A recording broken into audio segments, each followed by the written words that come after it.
How much can you contribute to a UK pension? Many people don't realise that there is a cap on how much you can contribute to a UK pension in any given tax year.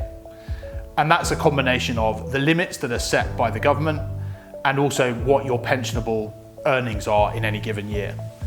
Pensionable earnings are typically salary, self-employment income, if you will, earned income. Investment income, rental income, those sorts of types of income don't count towards your pensionable earnings.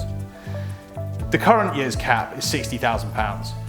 This means that the combination of your own contributions, whether through your employment or personal contributions, plus any employer contributions that are made, can only go up to £60,000. However, that limit might be increased if you haven't made contributions in the previous 3 tax years, because you're allowed to take forward any unused contributions from those 3 years to use in the current year. But it's always worth noting that after 3 years, if you haven't used it, you lose it. So it's well worth checking to make sure that you're using any allowances that are available. If your earnings go above a certain level, and for the current year, the threshold income level is £200,000, you may start losing that £60,000 allowance. There's a concept of threshold earnings, which is £200,000, and adjusted earnings.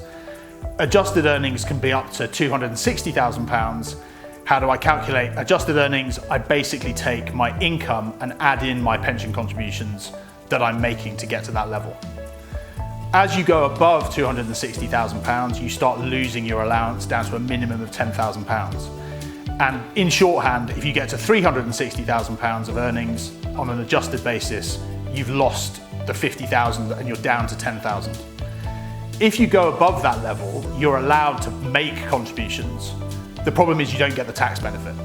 Either you have to pay that through your self-assessment tax return, or you can in fact ask your pension provider to pay it on your behalf.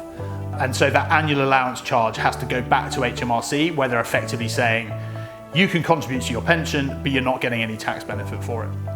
This can often be quite complicated, so if you need help, always get in touch with us here at LSR Partners.